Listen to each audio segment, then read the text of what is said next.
Recently, Ripley's Believe It or Not honored boxing great Bernard the Executioner Hopkins by creating a wax figure of the future Hall of Famer, which will be eventually displayed at Ripley's Auditorium. Its unveiling will come during Fight Week in Los Angeles, where Hopkins is scheduled to defend his light heavyweight championship against the boxer who used to have the title, Bad Chad Dawson. The fight is October 15th at the Staples Center. Ripley's is celebrating Hopkins, the first ever boxer so honored, because of his historic May 21st victory over Jean Pascal. The fight was a rematch after their draw just 5 months earlier. The win made the 46-year-old Hopkins the oldest major title holder in boxing history. It wasn't an easy fight, but I dominated the fight being at 46. Oh! Super right hand by Hopkins. It was as if he had left Pascal air conditioning the first 3 rows with missed punches. That's Bernard. So if you want to put a car in a race, you don't get the one that's been sitting in the garage. But he had just fought Pascal, so coming back, he still had the residue from that camp prior to that one. So I felt like all we had to do was stick the key back in the ignition.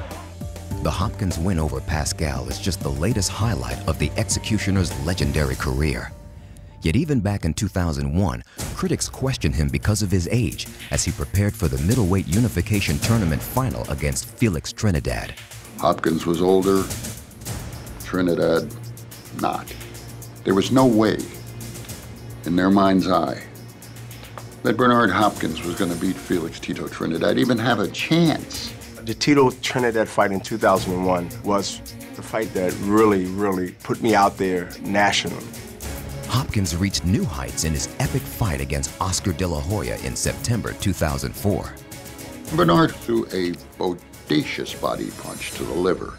And there goes De La Hoya, who had never been knocked out before, down and unable to get up. Beating Oscar De La Hoya, it just gave me the badge of star as one of the top pound-for-pound fighter in the world from there on. By February 2005, he was poised to set the record for consecutive title defenses when he took on the European middleweight champion. Howard Eastman was coming across the pine from London, and he was a real tall guy. He was a guy that was rangy, sort of like Chad Dawson. What a performance by Hopkins. You tuned in to see if the world's best fighter could do it again, and he did. I set the 20 title defenses in stone. To me, that was something that's going to stand a long time. You'd do good to see any other guy hold their weight in a weight class for 20 defenses, let alone be able to win them.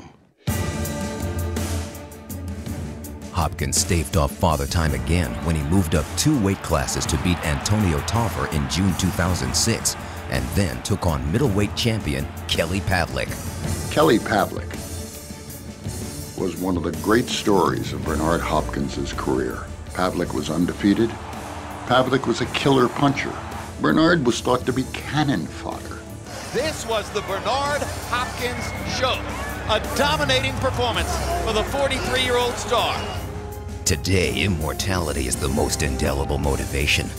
Believe it or not, on October 15th, Bernard Hopkins hopes to build on his legacy with a victory against one of the top challengers to the title, Chad Dawson.